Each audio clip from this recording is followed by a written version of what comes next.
सो यहाँ पर देखिए कि उन्होंने कहा कि प्रोटोप्लाज्म में तकरीबन 70 to 90% वाटर तो मौजूद है। इसके अलावा उनको जो है कह सकते हैं कंप्लीटली उसका प्रोटोप्लाज्म का कंप्लीट कॉम्पोजिशन नहीं पता, अभी भी करेक्टली नहीं पता, ठीक है, परफेक्टली हर चीज़ नहीं पता उनको परफेक्टली कि ये भी है ये भी है। इट्स ऑन जितनी भी उनकी रिसर्च हुई तो उनको इतनी चीज़ पता है कि केमिकली उसमें 70 to 90% वाटर होता है, और अगर इसके पानी को हम इवोपरेट कर दें यानी कि उड़ा दें इसके पानी को हम, तो जो रिमेनिंग मास बचेगा सेल का वो क्या कहलाता है, ड्राई वेट ऑफ सेल। ठीक है, वो सेल का क्या कहलाएगा, ड्राई वेट कहलाएगा, क्योंकि उसमें पानी होगा ही नहीं।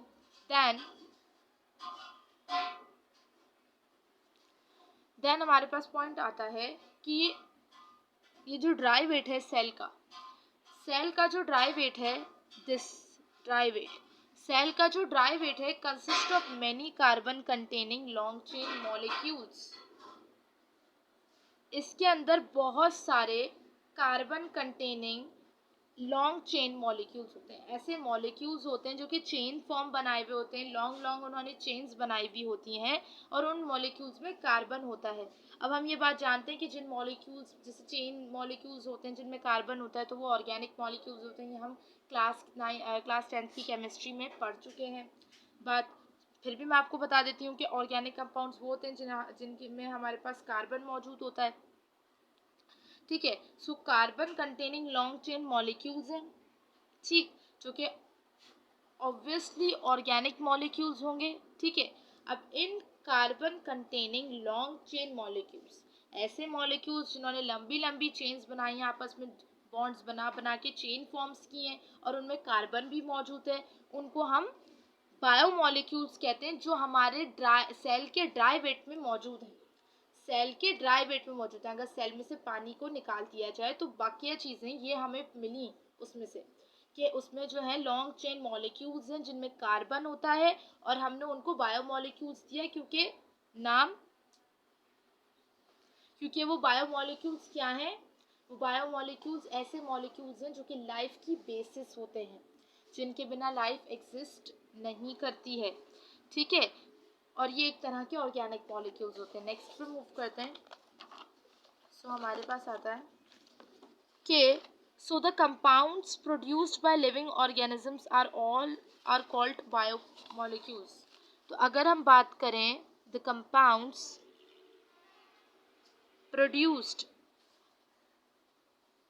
बाय लिविंग ऑर्गेनिजम्स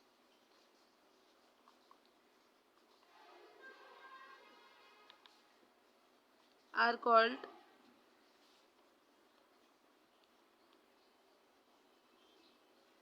ठीक।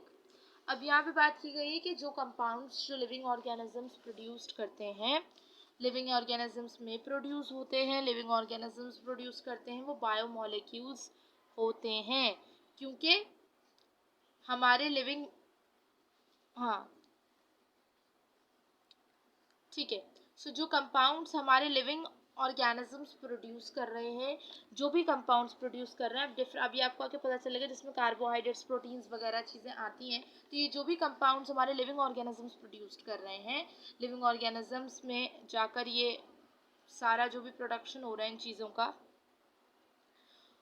आर कॉल्ड बायोमॉलिक्यूल्स, इनको हम बायोमॉलिक्यूल्स कहते हैं, क्योंकि ये मॉलिक्यूल आपको पता है ना, जब बहुत सारे एलिमेंट्स मिलते हैं तो एक कंपाउंड बनता है, और हमारे लिविंग ऑर्गेनिजम्स में जो भी कंपाउंड बन रहा है, जो compounds different kind of compounds बन रहे हैं, ठीक है, जिन पर लाइफ सस्टेन कर रही है, जिनकी वजह से वो बायोमॉलिक्यूल्स होते हैं। ठीक है, अब बात करते हैं कि एलिमेंट्स कौन से ऐसे हैं जिनसे मिलकर ये कंपाउंड्स बन रहे हैं। तो जो एलिमेंट्स हैं ना, जिनसे ये the elements which are involve in the synthesis of biomolecules. ठीक है, अगर मैं यहाँ पे बताऊँ आपको कि बायोमॉलिक्यूल्स, ठीक है, या फिर आप इन्हें क्या कह सकते हैं, बायोलॉजिकल मॉलिक्यूल्स। बायोमॉलिक्यूल्स के सिंथेसाइज में जो भी एलिमेंट्स इन्वॉल्व हैं, वो कौन कौन से एलिमेंट्स होते हैं, बायोमॉलिक्यूल्स के सिंथेसाइज में जो भी एलिमेंट्स इन्वॉल्व होते हैं वो 6 है। वो कितने हैं भाई, 6 एलिमेंट्स हैं वो वो एलिमेंट्स वो एलिमेंट्स 6 होते हैं, ठीक है। अब वो कौन कौन से एलिमेंट्स हैं, लेट मी टेल यू। सबसे पहले हम लिखेंगे उसमें कार्बन, क्योंकि इतना तो पता चल गया भाई कार्बन कंटेनिंग चेन्स हैं तो कार्बन तो है, ये सब बेसिक्स होते हैं। हाइड्रोजन, ठीक है। Number 3 oxygen, number 4 phosphorus, number 5 nitrogen, number 6 sulphur, ठीक। ये C है, ये H, ये O, ये P, ये N और ये S, ठीक। जाने पहचाने एलिमेंट्स ही केमिस्ट्री में हम पढ़ते हुए आ रहे हैं काफ़ी टाइम से, इसे 9th क्लास से पढ़ते हुए आ रहे हैं। Carbon, hydrogen, oxygen, phosphorus, nitrogen, sulphur, ये बेसिक 6 एलिमेंट्स हैं जो कि बायोमोलिक्यूल्स बनाने में मदद करते हैं। मतलब हम इनको इनका जब भी बॉन्ड बनेगा, इन सबका नहीं पर इनका बॉन्ड जब बनता है आपस में, इन्हीं में से बनते हैं, ठीक है। बेसिकली इन्हीं में से बनते हैं। अभी आगे एक और पॉइंट बताती हूँ आपको कि this form approximately 98% of the biomolecules. 98% of biomolecules 98% जो है बायोमोलिक्यूल्स इन्हीं से बनते हैं, ठीक है। 98% ऑफ बायोमोलिक्यूल्स, मैं ये नहीं कह रही कि 98% जो है तरह के बायोमोलिक्यूल्स इनसे बनते हैं, मैं कह रही हूँ बायोमोलिक्यूल्स का 98% में यही एलिमेंट्स मौजूद होते हैं। बाकी का जो भी 2% है उसमें कोई और एलिमेंट छोटा मोटा साथ में अटैच्ड होता है, पर जो बेसिक प्रोपोर्शन या फिर बेसिक काम जो है वो इन्हीं एलिमेंट्स का होता है कि एक बायोमोलिक्यूल में 98% इन्हीं एलिमेंट्स में से जो है बॉन्डिंग हुई भी होती है, ठीक है। और बाकी का परसेंट जो 2% बचा उसमें कोई जो है माइनर आ जाता है और साथ में अटैच्ड हो जाता है, समझे। तो 98% बायोमोलिक्यूल का 98% हिस्सा इन्हीं एलिमेंट से बन के मिलता है, ठीक है। ये बात आपको क्लियर हो गई होगी, आई होप। अब बात करते हैं फंडामेंटल टाइप्स ऑफ बायोमोलिक्यूल्स, ठीक है। अब हमारे पास आ जाती हैं फंडामेंटल टाइप्स ऑफ बायोमोलिक्यूल्स। अब आई ना टाइप्स, उस वक्त मैंने 98% टाइप्स की बात नहीं की थी, मैंने उनकी कॉम्पोजिशन की बात की थी कि इन्हीं एलिमेंट्स में से कोई एलिमेंट्स होंगे, या कोई हो सकता है कार्बन, हाइड्रोजन हो, कोई ऑक्सीजन, फॉस्फोरस, नाइट्रोजन, यही मिलाकर 98% बायोमोलिक्यूल का 98% हिस्सा बनाते हैं। इन्हीं एलिमेंट्स में से कोई एलिमेंट होगा, बाकी 2% कोई माइनर एलिमेंट आकर अटैच हो जाएगा, जिसका इतना कंट्रीब्यूशन तो नहीं हो रहा ना, कंट्रीब्यूशन तो बेसिक इसका है, तो इसके हमने नाम याद रखने हैं, ठीक है।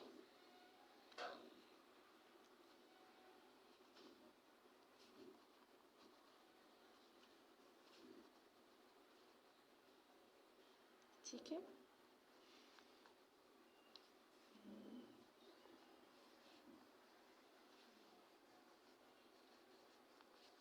ठीक है। फंडामेंटल टाइप्स ऑफ बायोमोलिक्यूल्स, तो यहाँ पर अगर देखते हैं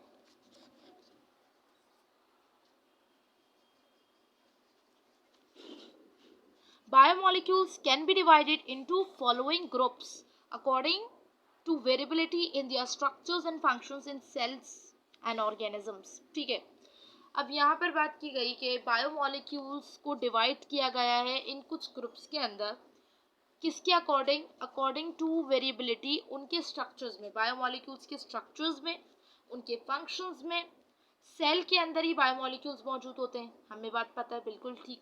अब सेल के अंदर ये जो बायोमोलिक्यूल्स मौजूद है, इनका स्ट्रक्चर क्या है, इनका फंक्शन क्या है सेल के अंदर, और इनका ऑर्गेनिज्म में क्या काम है, इसकी बेसिस के ऊपर कुछ कैटेगरीज हमारे पास बनी, कुछ ग्रुप्स हमारे पास बने बायोमोलिक्यूल्स की, कुछ टाइप्स हमारे पास आई, जिसमें हमारे पास बहुत ही फेमस टाइप्स हैं। ये तो हम बचपन से पढ़ते आ रहे हैं, क्लास 2 या 3 से पढ़ते आ रहे हैं। Carbohydrates,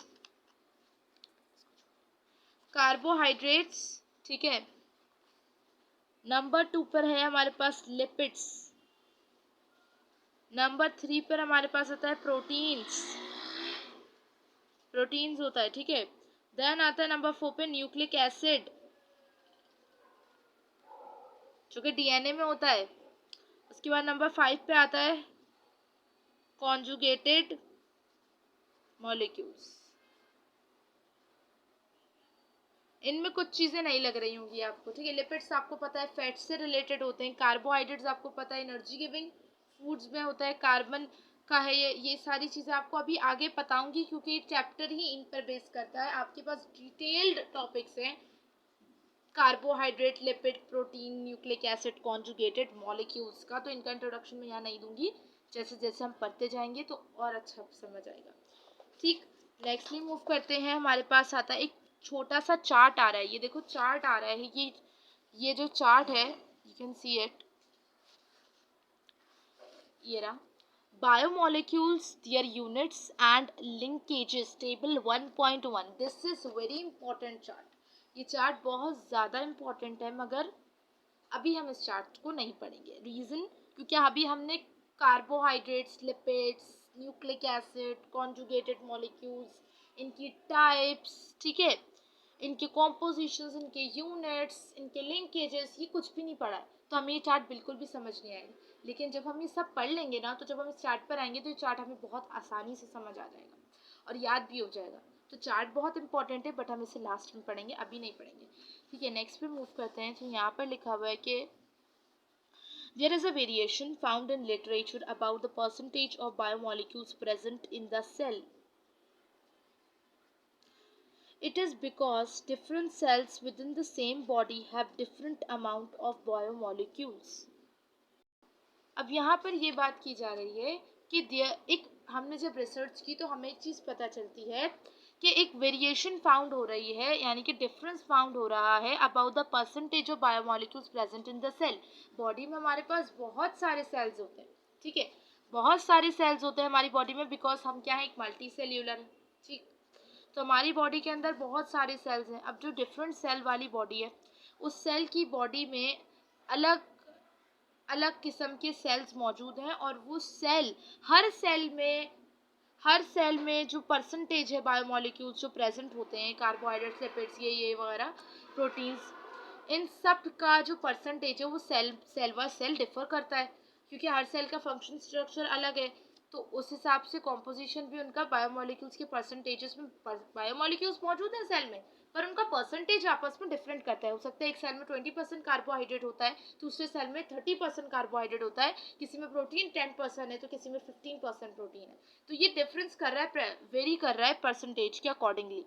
it is because different cells with in the same body, ये इस वजह से हो रहा है क्योंकि हमारी एक ही बॉडी में अगर अलग अलग किस्म के सेल्स हैं तो उनके अंदर अलग अलग किस्म की अमाउंट ऑफ बायोमोलिक्यूल्स प्रेजेंट होती हैं, ठीक है, क्योंकि इसी वजह से उनका स्ट्रक्चर, फंक्शन और कॉम्पोजिशन डिफरेंट हो जाता है, समझे, नहीं तो सबका एक जैसा हो जाएगा ना। Therefore these values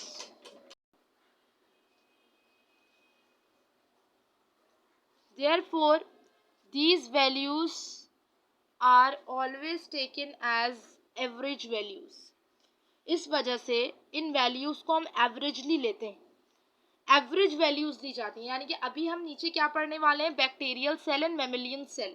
तो ये मैमल्स में जो सेल्स होते हैं और बैक्टीरियाज में जो सेल होते हैं तो उनके अंदर कितना कार्बोहाइड्रेट होता है, तो ये एवरेज वैल्यू लिए। ऐसा नहीं कि हर सेल में इतना ही होता है, हर सेल में डिफर करता है, पर एक एवरेज बनाया कि ज़्यादातर सेल्स में कितना होता है, इस हिसाब से ये किस करके कुछ भी एक एवरेज बना दिया उन्होंने देखकर, रिसर्च करके, और अब ये वैल्यूज एवरेज हैं। अब जब हम नीचे पढ़ेंगे ना बैक्टीरियल सेल या मैमेलियन सेल में, तो इट डजंट डिपेंड के मैमेलियन सेल के अंदर जो है वो, मैमेलियन सेल के अंदर जो है हमारे पास सारे सेल्स में ये एक ही है, समझे। नेक्स्ट मूव करते हैं कि these value, हाँ okay, approximate percentage of chemical composition of a typical bacterial cell and mammalian cell. अब एक टिपिकल सा बैक्टीरियल सेल मतलब थोड़ा कॉम्प्लेक्स किस्म का बैक्टीरियल सेल और एक टिपिकल मैमेलियन सेल, यानी कि typical mammalian cell, simple mammalian ही, कॉम्प्लेक्स मैमेल ले लिया उन्होंने, उसका सेल बता रहे हैं, कॉम्प्लेक्स मैमेलियन सेल, टिपिकल का मतलब ही कॉम्प्लेक्स है। So typical bacterial and typical mammalian cell, आप ये याद रखो, बैक्टीरियल सेल और मैमेलियन सेल जो कि थोड़े कॉम्प्लेक्स टाइप के इन्होंने लिए हैं, ठीक है। उनका ये बता रहे हैं क्या केमिकल कॉम्पोजिशन बता रहे हैं इस टेबल के थ्रू। तो देख लेते हैं टेबल, ये टेबल भी बहुत इंपॉर्टेंट है, एमसीक्यूज के हवाले से भी बहुत इंपॉर्टेंट है और हो भी सकता है कि बनाने को आ जाए। ठीक है। सो यहाँ पे स्टार्ट करते हैं मॉलिक्यूल्स में।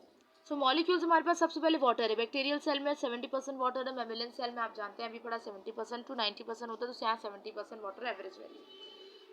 प्रोटीन जो है वो 15% है बैक्टीरियल सेल में और 18% है मैमेलियन सेल में। कार्बोहाइड्रेट जो है वो 3% है बैक्टीरियल सेल में और मैमेलियन सेल में 4% है। लिपिड्स 2% बैक्टीरियल सेल में, 3% मैमेलियन सेल में।